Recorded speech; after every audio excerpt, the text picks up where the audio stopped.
CEO of the Marx Group, and sponsored by Goodson Tool & Supply and Rottler Manufacturing. We'll begin the webinar after a few words from our sponsor, Dave Moynihan of Goodson Tool & Supply. Dave? And good morning, everybody. My name is Dave Moynihan. I'm the National Sales Manager here at Goodson Tools & Supplies. And I wanted to tell you a few things about what it is we do here at Goodson Tools & Supplies. Our history. The Goodson product line consists of tools, tooling, and supplies for the professional engine builder worldwide. We started back in 1945 by Hazen Goodson in Texas right after the war. Hazen Goodson saw a need to refurbish the many flathead engines that went door to door selling his many tools. Scott Bezos bought the company in 1979 and transformed Goodson to who and what we are today.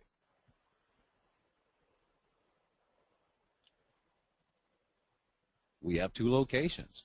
Our main facility up here on the Mississippi River in Winona, Minnesota, and our company-owned facility warehouse down in Dallas, Texas. At Goodson, we deliver a brand new catalog each and every year with updated information about our many products. And because we listen to you, we're able to introduce new and innovative products each and every year. At Goodson, we are committed to this business, and we're committed to serving you, our valued customer. We have highly trained people in our customer service department who are trained weekly on this business of engine building and, of course, customer service. At Goodson.com, we never close, and you can order anytime, 24 hours a day, 7 days a week.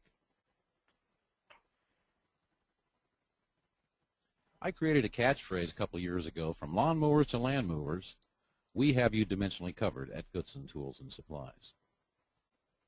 Today I want to talk about one of my favorite tools. It's called the Hyperfinish Diamond Valve Guide Sizing System. This system utilizes diamond honing stones to hone versus ream the valve guide ID to its specific size. Our HF kit comes with 4 mandrels, a drive head, valve guide brushes, and our special diamond honing oil. Each of these mandrels has a full millimeter of adjustment. That's about 39 thousandths of an inch.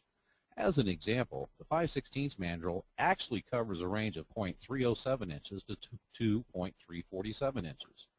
These diamond abrasives will last for literally hundreds and hundreds of perfectly sized valve guide IDs before it needs to be replaced.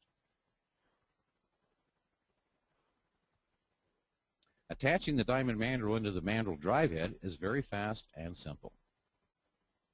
We just insert the mandrel and lock the drive tang into the bore. We then screw our mandrel retaining nut snugly into place. Then attach the driven end to any pistol-type variable speed air or electric drill. We're ready to hone. We highly recommend that you flush the valve guide with a consistent amount of diamond honing oil. On the drive mandrel, we have an easy-to-read and easy-to-use feed knob. Each witness mark equals approximately 1/1000th of increase in hone diameter. And we're continuing to hone. As always, just like honing a cylinder, we don't want to go oversized, and we certainly don't want to bell mouth or taper the guide bore either. So always keep a dial bore gauge handy to measure your work as you go. We offer mandrels from 4 millimeter, 157 thousandths, all the way up to 14.40 millimeters, or 0.566 inches. Call us toll-free 800-533-8010, or go online to Goodson.com for more details on this tool. We stay on top of this business by employing 3 ASE-certified master machinists in our tech department. MSDS sheets and instructions for all of our products are immediately available online at Goodson.com. Our commitment to you: same-day shipping, no hassle return policy, ironclad guarantee, very competitive pricing, ASE-certified technical service. We're open from 7 a.m. to 5:30 p.m. Central Time, Monday through Friday, and we have international distributors on almost every continent. However, we can't do it without our people who are there every day to earn your business and ensure the entire transaction goes smoothly. People are what make Goodson what it is. We carry only the finest of brand name products: Sonnet, Brush Research, New Way, Starrett, Iron Tide, and AV&V advanced valves and valve train hard parts for motorcycles. You can always count on a real person to answer the phone when you call Goodson. All we do is earn and service your shop with the finest tools and supplies for you. Count on Goodson to deliver. Goodson Tools and Supplies for Engine Builders. Thank you very much. Again, we're very proud to sponsor this webinar today. I'll turn this back over to Tom Mark and Power Branding. Thank you for your presentation, Dave. If anyone has questions, they can contact Dave at the number shown on your screen. I'd also like to thank both Goodson Tool as well as Rottler Manufacturing for their sponsorships. This PERA webinar series is brought to you free of charge because of these generous sponsorships. During our webinar, we encourage you to ask questions by typing your question into the box on the right side of your screen and clicking on Submit. We will answer as many questions as possible at the end of the presentation. Please note that all questions are submitted anonymously and that you can submit a question at any time. You do not need to hold your questions until the end of the presentation. At this time, I'd like to introduce Tom Marx, President and CEO of the Marx Group. Tom has more than 25 years of experience in the aftermarket. He is a branding expert, and his extensive experience in sales, marketing, and communications allow him to create breakthrough results for his clients. Tom was a professional race car driver for many years and has been an entrepreneur since the age of 17. Tom is an active member of many industry organizations, including SEMA and AAIA, and you'll often find him speaking at industry events. He also contributes written content for various industry publications, including the agency's newsletter, The Catalyst. Tom, the floor is yours. Thank you very much, Stephanie, and good morning, everybody, and thank you again to our sponsors. Today we're going to talk about a very interesting topic, which we're calling power branding, and we're going to talk about the brand elements that will add the KA-POW to your brand, and most importantly to you, the KA-POW to your margins. Power branding creates synergy between the branding of your company and the buying behavior of your customers. Have you ever thought about why is it that oftentimes a company that makes inferior products or sells a product for a higher price has a higher margin, a higher price, and a higher volume than you do? Have you ever thought about what motivates people to stand in line to buy the latest high-tech gadget even though they know it'll be outdated in 6 months? What it is, the cause of this is power branding. And we've created a powerful tool that demystifies that. It shows you how to power up your brand. Will help you wrap your mind around the 5 forces, excuse me, my computer's doing something. Will help you wrap around what we call the 5 forces of branding. And we'll illustrate that with familiar examples of companies that have mastered this process. And we'll give you a step-by-step how-to on how to achieve and leverage strong brand equity. First, a little bit about myself, and thank you, Stephanie, for the introduction. My roots are in motorsports. I used to drive Porsches and the IMSA series and the Trans Am series, and then drove for Valvoline Oil Company for quite a few years in their Valvoline in the showroom stock series. But during that time, I had my marketing agency, and that's been in business now for 25 plus years, offering marketing consulting, strategy, and execution. You know, during that time, we pretty much touched on every channel and product in the aftermarket, you know, for heavy-duty passenger vehicles, motorsports, et cetera. And we're proud to say that we've got the most amazing team, and really is the team that makes a difference. Just as Dave said a few moments ago, that team is what really distinguishes us from the people we're working with in the industry. So I'm going to go through a couple of possible ideas here with you. Let's think about this. If you look at the words on the screen, think different. What do you think is the brand that you think about? I'll give you a pause for a moment to see if you can consider that. It's Apple. Apple coined this phrase many, many years ago, and that phrase, think different, is synonymous with what Apple stands for in the marketplace. Let's try another one. Go further. Who do you think represents those words in this industry? It's Ford Motor Company. He's used that brand to talk about how their products go further than their competitors. And let's do one more. It gives you wings. Pause for a moment. Think about it. Make a note. Who is it? Behind the curtain, Red Bull. So Red Bull has developed an international presence through its marketing, and It Gives You Wings has been the basis for establishing its brand on an international basis. One thing we have to be clear about here is think about what is branding. Branding is an elusive topic to many people, but one thing we're really clear about is what branding is not. Branding is not simply putting your brand on your business card, on your package, on your letterhead, on your website, and your social media. Branding is really about the process of developing what that brand actually stands for, and it's about developing the legacy of the brand.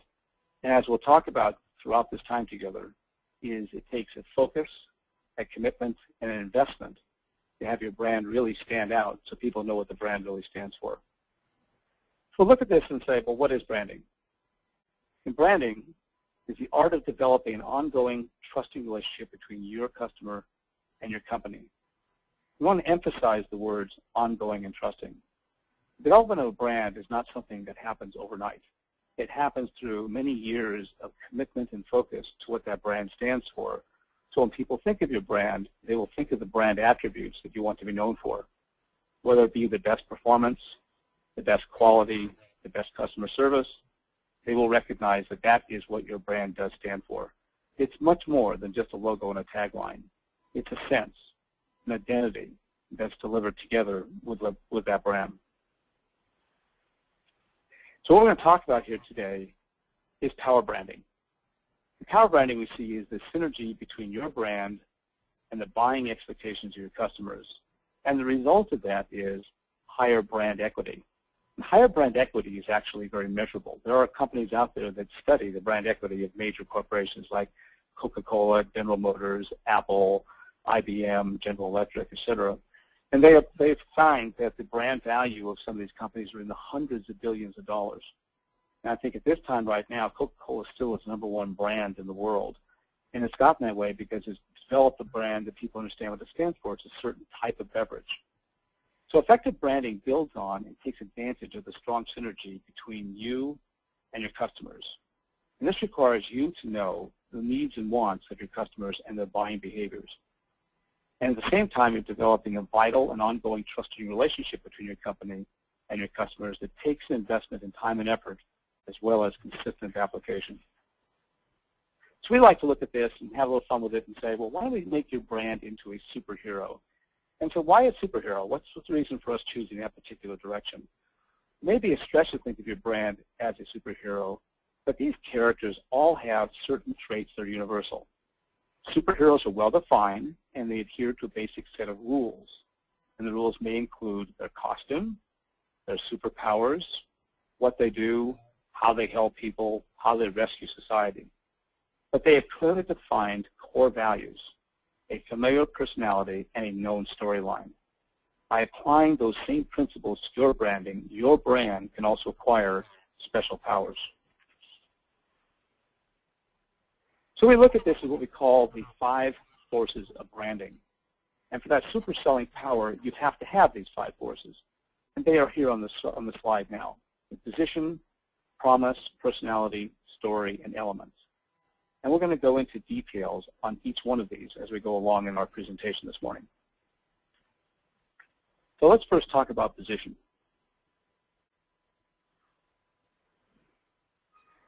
Position does define your value proposition, and the value proposition is unique to your product or service, and you must know what your value proposition is so you can distinguish yourself from your competitors. Again, it's all about perception. People believe something stands for something when they believe it does stand for something. So if they believe that it stands for something, they got there because of clear communications between you and your customers as to what that brand stands for. And it also stands for what makes you unique, so that you stand apart from your competitors. So the elements of position are core values, brand pillars, mission statement, unique selling proposition, and key messages. And the core values are everything you do as business arises. Core values for most companies include such things as honesty, trust. They might include excellence and unflinching self-examination, but they may revolve around the customer experience, where you're embracing strengths such as performance, flexibility, and reliability. But let's look at an example. The most important attributes and principles of your brand pillar are the foundation of your brand. And the foundation of your brand could be that you are faster than a speeding bullet, to use a superhero term. You're more powerful than a locomotive in supporting your customers. You're able to fill tall orders in a single bound. These brand pillars are what support the structure of your business. For example, you could look at your brand pillars and say your brand pillars could include best price, fastest delivery, industry best warranties, so the customer is king. Now, as you're looking at this, you're saying, well, how do we come up with this? We developed a program where it's called Strategic Brainstorming Session. This is a place where you get all your key people together in one room, preferably off-site, so you're doing this without interruption. Those key people might include the president or founder or owner, somebody who heads marketing, somebody who heads sales. Very important to have an outside voice, perhaps a marketing expert or consultant who can come in and help guide you through the process. And you have to go through and take the time to look at each one of these elements of position to be sure that they are well thought through. We like to call those sessions spaghetti tossing. It's an opportunity for people to throw up on the wall ideas, see what sticks.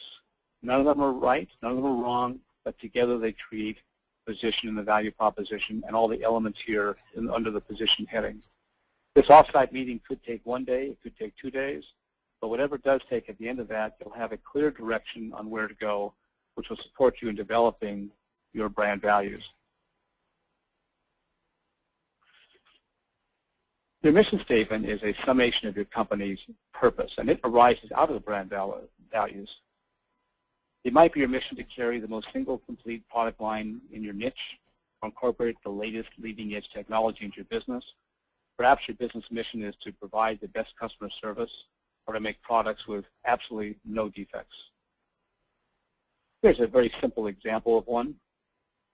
It is our mission to provide the highest horsepower engines on the planet. That's a very strong statement. And that statement has to be believable, future-looking, and inspirational. And inspirational to both the people inside your company and the people outside your company.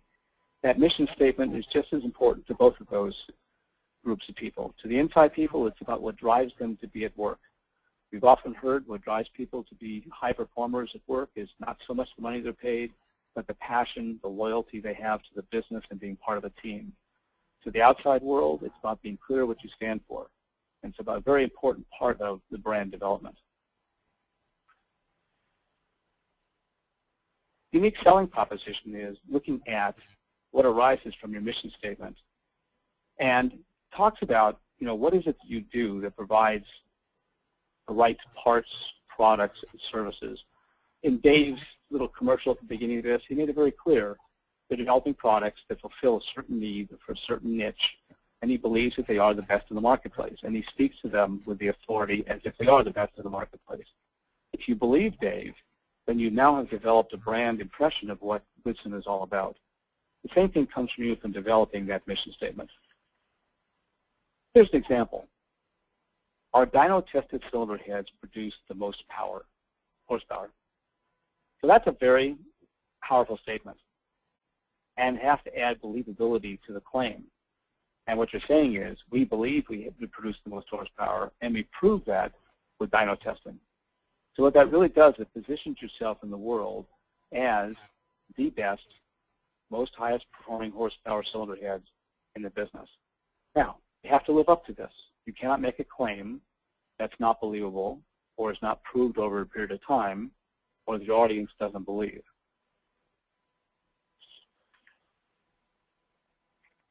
Key messages are what you want your audience to hear and remember about your company and its products and services. Key messages are important, but can be very tricky to narrow down. It's tempting to over-communicate everything there is to know about your company or product, but that's far more than most of your audience can ever absorb. The key is to keep the messages brief, powerful, and on target. Here's an example. Cast for precise fit. High flow engineered for maximum horsepower. Bronze alloy inserts for durability. No porting or polishing required. So what is the takeaway somebody gets from those key messages? The takeaway is that these are bolt-on and perform. That you designed them for durability, fit, function, and performance.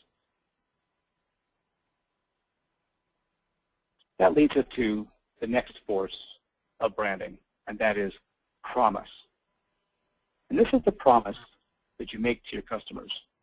People love superheroes because they know what to expect, which makes it easy to believe in them. That's one of the reasons you see in the world of motion pictures. You don't see a superhero suddenly becoming a villain. Or if he does at the end of the movie, he's back to being a superhero. We all know about entertainment. And the truth is that we really want to believe in what companies are selling and what they say. People are much less prone to not believing when a company doesn't deliver. They want to believe the company can deliver the most. But the reality is, if you don't deliver, the reality is you won't be in business very long, or you'll be selling at bottom basement prices. So what are your promises? You have to look at the promises and look and say that nothing will drive customers away faster than broken promises. You have to make sure they're realistic and desirable to your audience. For example, your product will be easy to install. In today's world, how do you deliver that? Deliver that with install videos to give people the right information on how to install products. You make a promise to your customer about on-time delivery, or that you are the lowest prices on the planet, and that you are better at durability than your other competitors. And again, as we said before, the issue here that's very important is, do you keep the promises? To develop brand equity, you must do that. The third force is personality. Personality gives traits, takes the traits and gives life to your brand. You ever seen a superhero without a personality? Even Clark Kent had an alter ego. Every company also has a personality, a way they present themselves to the world. And your personality is your company's voice. You have to make sure that you don't undermine it with unintentional actions. The personality also gives life to your brand. People like to think of certain brands, and I'll come back to Apple as an example, as a brand that has a cult following, and it does. And you can be in a debate with people about whether the PC environment or the Android environment or the OS environment is the best one. But once you are an Apple lover and you breathe that brand, you live that brand. And there's very little to convince you otherwise, no matter what somebody else will tell you. Wouldn't that be great to have that happen for your own company? And remember that personality is your voice. People like to purchase a brand if its personality is similar to their own. So examples of traits for different types of personalities are the following, such as excitement, carefree, spirited, youthful, or sincerity.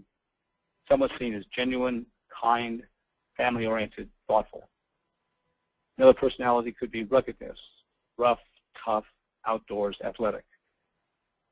Another could be competence, successful, accomplished, influential, a leader. Another voice could be sophistication, elegant, prestigious, pretentious. You have to look at your personality and say, what do you want your brand to be seen as, and develop a personality for your brand, then become synonymous with your company or product name. The fourth force is story. And the story sets the stage for what you want to communicate. It tells your customers and prospects your history, where you're going, and the benefits of joining you on your journey. And this is important. If you want your customers to be devoted and loyal, they must identify with the claims you make in your story.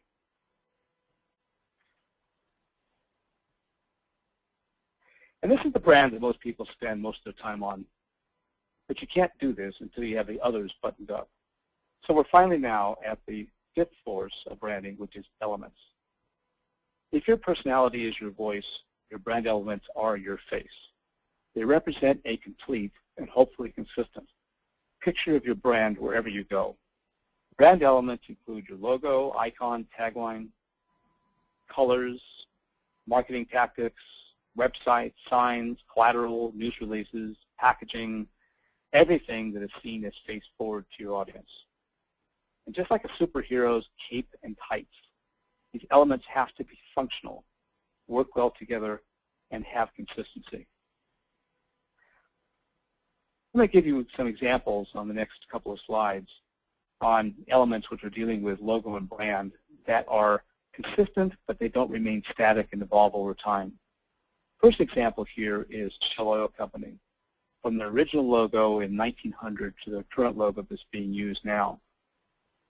Now, your perceptions of Shell may be negative or positive, but my guess is anybody who sees that logo in the bottom right will recognize Shell as a deliverer of fuel, perhaps a convenience store, perhaps maybe in some cases still some minor service.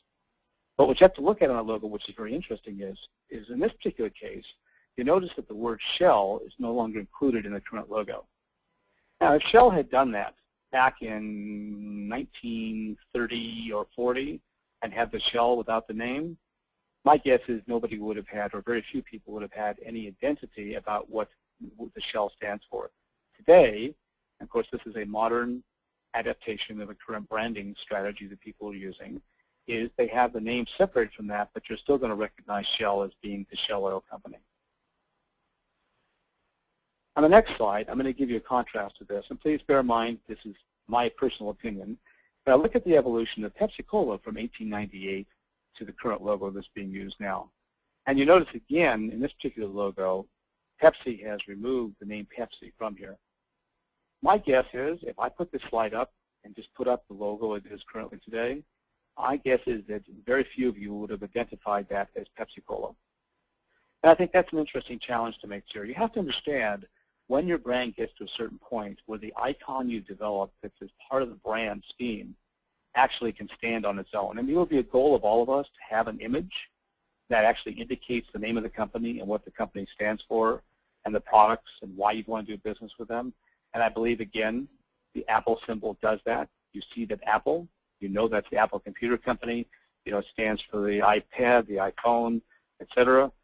But my guess is with Pepsi would not. Time will tell if Pepsi will come back at some point and say, that was a mistake, and go back and deliver the word Pepsi as part of their logo. But what they've done here is they've got this contemporary adaptation here they've done versus the heritage of the logo itself. I'm going to go through some other examples. One is Holly. You know, Holly's been a company that's been around since 1903 and has sold over, I think, 250 million carburetors. They've been a dominant force in street performance and racing and bridging the current performance world from nostalgia to the past. And Holly's been very successful at doing that, despite the fact Holly as a business has had some challenges. The reality is that the name Holly is synonymous with these types of products and performance and the elements. And so they're able to bring that brand about and bring brand equity to that because Holly comes out with new products. People immediately know that it comes from a company that has this heritage. Back again to Apple. I'm sorry if I keep on using this as an example, but you have to look at what Apple did. Not only have they revolutionized a product world, but they've revolutionized the retail world. For any of you who have been in an Apple store, it's an experience like no other computer store can possibly offer. Microsoft recently opened up its Surface stores in many shopping malls in areas very close to the Apple stores. And you can stand out there for half an hour and you watch the traffic that goes on in the Apple store and the traffic in the Microsoft store. It's like night and day. And why is that? People still don't see Microsoft as something that they want to identify with, wear shirts on, talk about, and expound on the reasons why they are loyal to them. But Apple followers are. And what Apple has done is they've revolutionized the whole concept of retailing. And they've developed a cult following. But the ironic thing about Apple is, through this whole process, their products are oftentimes superior but not quite up to cutting edge. If you look at the recent smartphones, the Apple 5S is a good phone. If you look at some of the ones that Samsung and other people have bought out recently, you have to stop and look at why is that brand still so iconic in the world. But they do this, and at the same time, they've had the highest margins of every computer company, the highest profits, and the highest stock share. Where did that come from? It came from the development of their brand. Here's an example of one that you may not be aware of, but something that's very near and dear to our hearts. This is a company called Betts Company. Betts has been around since 1868, and recently we coined this tagline, improving the way things move, since 1868. What was needed here was to develop some kind of an icon that could be universally used across its three divisions, the truck parts and service division, spring manufacturing, and the Betts HT division. And so we developed this icon series. Well, you look at this today, nobody looking at the B by itself is probably going to recognize that being part of the Betts company. But for a company that's already been around for 150, almost 150 years, you have to look at it and say, in another 5 years, perhaps 10 years, of having this brand be part of all of its marketing, all of its front forwardness to the world, part of all of its marketing materials, will that B start to be recognized as part of Betts company? If the company is devoted to a brand strategy and supports that legacy, then that will happen over a period of time. But look at what happened when you develop something that can be part of a brand development. Nike is another great example. You know, who doesn't recognize the Nike swoosh or what it stands for? What's interesting is, if you look back at what it stands for from Nike's perspective, it's to bring inspiration and innovation to every athlete in the world. And while that is true, and they've done a great job of it, its business now stands way past athletic shoes where they first developed their roots. Another example is FedEx. Even today, studies have shown that when FedEx name is used, it's because when it absolutely, positively has to be there overnight. And no one disputes this claim. And from my own personal experience, FedEx, frankly, does a better job than most other companies do in delivering products. But what it does, it allows FedEx in many cases to command higher prices than its competitors. And now it's extended its product line into the main territories of other competitors, including ground delivery. So the reality is, over time, this name has now become synonymous for a certain type of service, a quality of service, reliability of service, a believability of service. Here's another great example, Geico. 15 minutes or less can save you 15% or more in your car insurance. So most importantly, what Geico did was it completely revolutionized the way the entire insurance industry goes to market, forcing its competitors to become marketers themselves and to be sure that they're spending equal amounts of money as Geico is on developing its own brand personality, whether you're Allstate, State Farm, Farmers, or anybody else. The reality is that before the Gecko came along, most insurance companies were depending upon corporate business, local offices, agencies developing relationships, networking, et cetera. The Gecko has changed that world. And now, who doesn't recognize that those words with the Geico Gecko? Another great example of this is Moog. Moog's tagline has been problem solvers. Their tacit promise is they deliver reliable products that will not fail.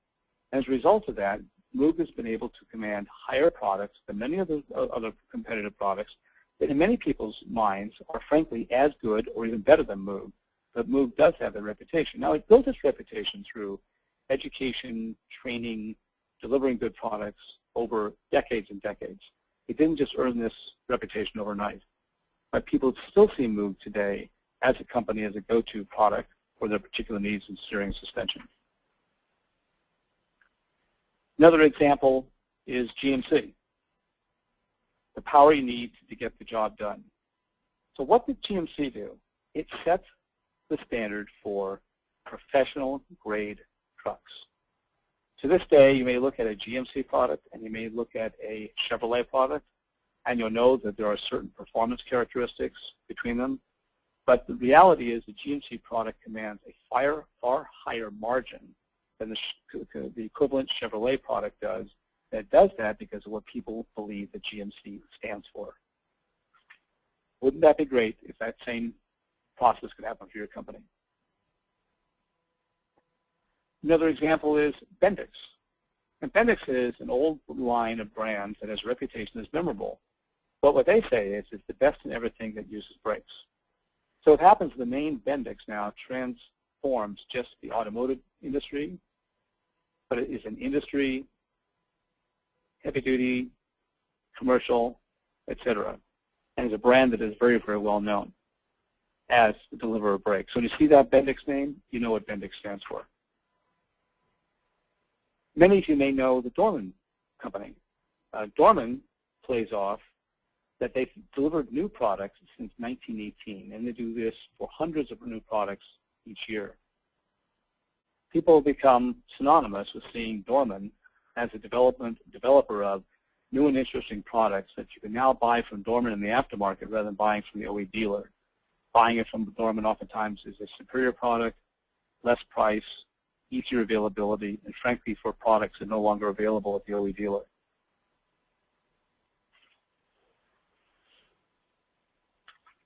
Coca-Cola.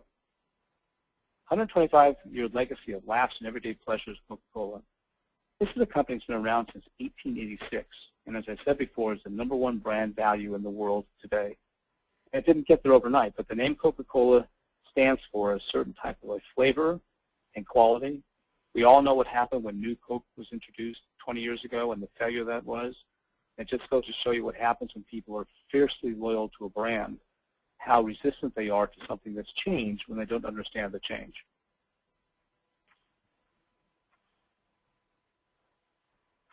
Another example is Hypertech. They call themselves a world leader in high-performance engine tuning products. And you notice that's actually part of their logos and the tagline are linked together. And that swoosh is actually in the shape of an aerodynamic vehicle. And if you look at the inside bottom, you can see the wheels. The color spectrum is the exact color of a spark progression in the cylinder when it makes power. So they've been having this, they've been known as a leader in engine tuning products for many years. And Hypertech has been able to command, in many cases, higher prices and higher margins than many of its competitors. And when you see this brand, what would you think of? You think of spark plugs. How did it get here? It became the immediate connection to the product itself. In this case, Champion's known for one product only. But that one product only has been able to deliver huge brand equity to it over the generations.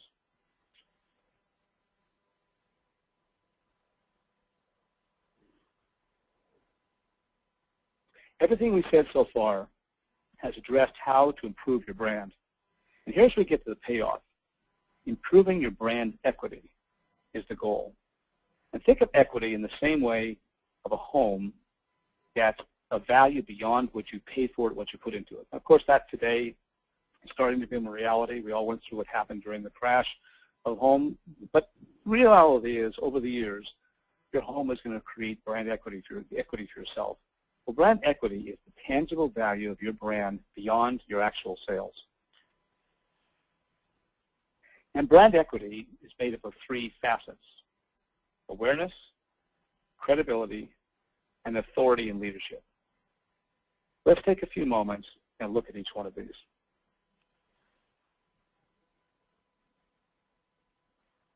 Awareness.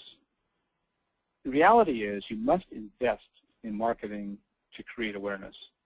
Word of mouth, social media, and other elements like that will simply not be enough. And this is an area where aftermarket companies, we find, are very challenged. They do not consistently invest in marketing. If you look at what makes a consumer products company like Procter & Gamble successful, is that they have a multitude of products, but the reality is they develop a percentage of the revenue every year to marketing. In those cases, consumer products, that marketing spend might be equal to 15% of their annual revenue. And we recognize, of course, that's not realistic to our dear friends in the aftermarket. But what is realistic, to look at your annual revenues and say, I'm going to devote a percentage of those to marketing every year, whether it be 3%, 5%, or 7%. And how much you devote is really a factor of what you're trying to achieve. If you're in a strong brand building, product building arena, then spending 7 to 8% of that revenue, projected revenue, may be appropriate. When you're more of a stabilized manner and you want to keep your brand equity at a level that is already high, but perhaps maybe 3 to 5% might be what you spend. But what we do find is when companies in the aftermarket stop and start their marketing based upon their current sales, based upon their view of the recession, based upon the economy, and everything else, what happens is they lose out on brand equity. This is not something you can start and stop. You have to do this consistently, day in and day out. And it has to be a part of the awareness stream, has to be part of the relationship that everybody in your company has with everybody else in the outside world. It's not just the marketing people, it's everybody, from the delivery person to your package logos, to your signage, etc. Credibility is the ultimate goal, and trust is the ultimate goal. For example, if you believe that a Mobil 1 synthetic oil will not fail, then you remove that concern from when you build engines, and you concentrate on other factors such as bearing clearance, valve lash, and other tolerances. The brand must stand for certain values. In time, people will then link those values and claims to your brand, and that is what creates trust. And we said this several times before, but keeping the trust is probably the most important part of building the brand. Because that way people know when they buy your product or service, they're buying something that you stand behind.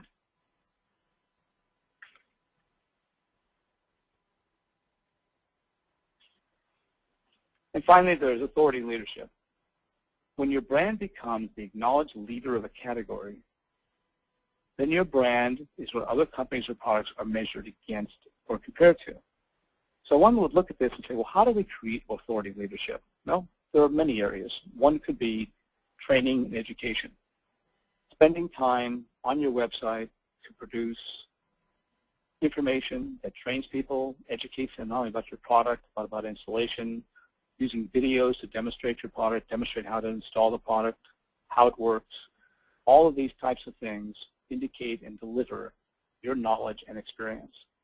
And when you do this, and you become the authority and leader in your particular category, that means you've also demonstrated credibility. And that means, again, that your audience can turn to you and see you as the leader of the category and trust the claims that you make.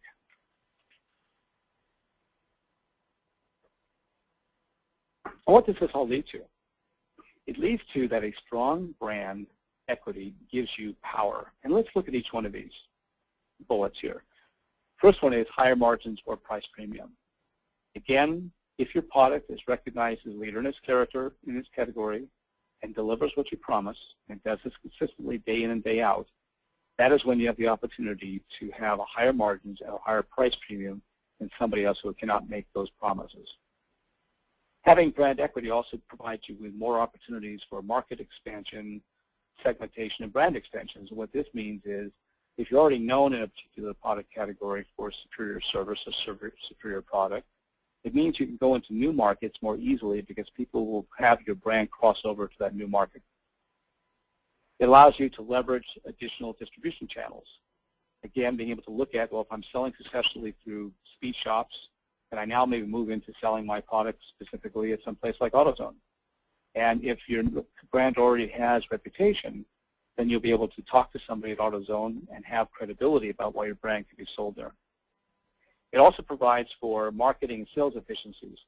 So what happens here is that if your sales team can walk into a company and they go, gosh, I know you, I believe I know what you stand for, you've just eliminated a long period of time of having to spend introducing yourself to someone until they start to understand who you are and what you stand for. So it makes all of your marketing sales processes far more effective and far more efficient. Having brand equity also increases customer retention and loyalty. The tendency for people to stay loyal to the brand, again, as we talked about Apple many times, means that they'll stay even if a product has a problem. Remember when the Apple iPhone, I think it was the 4, came out, and there was that problem when you held the phone a certain way, it blocked the antenna and you dropped phone calls? To many companies, that could have been a total disaster. Apple never even admitted there was a problem. It went back into it, came up with a solution, which was an odd one. They knew they had to redesign the antenna, but for the short term, they simply gave away people plastic covers to put on the iPhone. Well, to somebody else, that could have been an unmitigated disaster. But again, because of the brand equity and trust that exists at Apple, that meant that Apple was able to withstand that challenge and continue to be the #1 provider of smartphones in the industry for many years to come. That would not have happened had the brand not been powerful. And lastly here, it's easier to have new product acceptance. If you introduce a new product and your brand is trusted, then people will know that that next product that comes out also would have that same trust and the same quality and the same performance.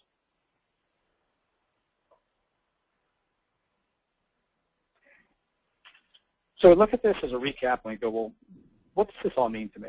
So we have the 5 forces of branding: position, promise, personality, story, and elements. We have brand equity, which include credibility and awareness and authority and leadership. And what you get is the POW in power branding. And it makes your brand into a superhero so that you can actually be able to stand out from your competitors and sell products in areas and at prices that somebody else cannot do. I want to emphasize again, this is not an easy process. It does take the time, the commitment, the courage, and the investment to sit down, determine what all these elements are, build a plan, build a program, initiate it, follow through, adjust it, and build on it over many, many years. But at the end of the day, the effort to do this will be invaluable to you. It'll make your company's products more successful. It'll make your company more valuable. It'll allow you to be in a position in the marketplace to be thought of as a leader. So I hope that helps you in this understanding of power branding. And I'm going to turn this back over to Stephanie, and I'll be glad to take questions from anybody at this time. And thank you very much for your time again. And again, thank you to our sponsors. Tom, thank you very much for your presentation on power branding. Ladies and gentlemen, at this time, I'd like to give Tom a chance to answer the questions that you submitted during the webinar. Tom, our first question is, how do I start the power branding process? What steps do I need to take? Thank you, Stephanie. Well, as I mentioned before, there is a process that we initiate with our clients, which we suggest everybody does, which is the first part is sitting down together in a quiet space and having a conversation about your company. But there are many online tools that can help guide you. And you can go online and look up strategic branding, look up brand development, look up brand equity, and you can find areas that people will help you. We have access on our website as well, too, articles that will help drive that process and give you the guidance. And that's available at www.marxgroup.com. Wonderful. Tom, we have a few more questions in the queue. At this time, I'd like to remind everyone you can still submit questions by typing them in the box at the lower right-hand corner of your screen and clicking Submit. Tom, our second question. My company is not sure of the elements and attributes that make up our brand. How do we figure that out? You know, it takes some time and effort. You can simply start by making a list of words that you believe describe your brand and narrow down the selection. So as you're seeing in this room during this brainstorming session, we suggest you start looking at, well, what are our core values? What are our brand pillars? What do we stand for? And that will develop the ability for you to start developing the value proposition in your mission statement. It's very important as you do this that you test this with people before you go public with it. So test what you come up with your employees, perhaps a marketing specialist, and maybe selected customers and see if they identify with it. It's challenging when you do this in-house because the tendency is for companies to, frankly, believe their own stuff.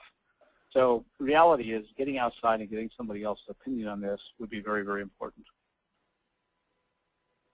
Thank you, Tom. Here's our next question. The majority of examples have been based on consumer brands. How do you balance brand equity when your business model represents consumer brands, house brands, and its own brand? That's a great question. So one of the challenges, of course, with use an example here of house brands, you have a house brand or you may have a private label brand, and many of these are very important to the development of your business because they develop a large volume.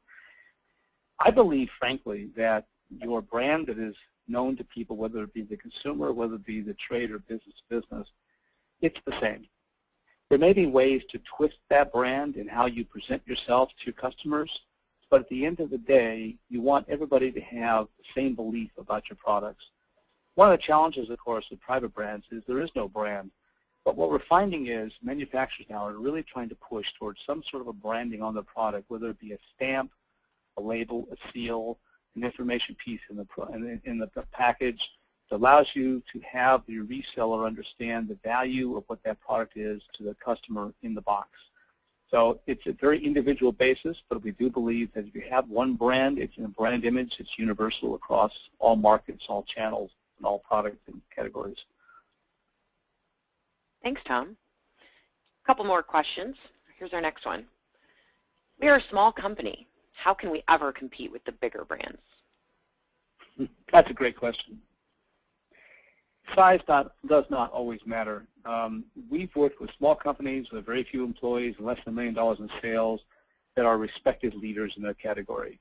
And these are companies that have really stayed true to what their vision is for the products and for the future and what those products stand for. Yes, you will not have the same kind of marketing dollars to spend that somebody else might be able to spend, but oftentimes a smaller company is also dealing in a niche market. The important part of this lesson is to become known in that niche market so that as you expand your product in other markets, you can leverage that brand outside the area where you're currently selling. Well, that was actually a nice segue into our final question, Tom. That question is, do we need to have a marketing plan and budget to leverage our brand? Well, I have to say yes, Stephanie. Of course, this comes near to dear to my heart, given we're a marketing communication company. Without a roadmap, without knowing where you're going, it's almost impossible to ever get there. So having a brand plan, having a strategy for your company, having a marketing plan, and making investment in marketing are all key and critical to developing brand equity. And so yes, that is important. This does not have to be a 100-page document. It could be 2 pieces of paper that outline what your plans are and then looked at every year. But our recommendation is this become an annual process, and you start to look at what you planned this year and it'll evolve next year. And over a period of a few years, you'll find the ability to develop these plans and execute on them are greatly improved over what has happened in the past. Without a roadmap, without a plan, one gets lost. Tom, thank you very much for your invaluable insight. That's all the time we have for today. If anyone has additional questions for Tom, please feel free to send them to tmarx@themarxgroup.com. That's TMARX@THEMARXGRP.com. And if anyone would like to access this webinar, they can send a request to Nancy Boland at PERA.org.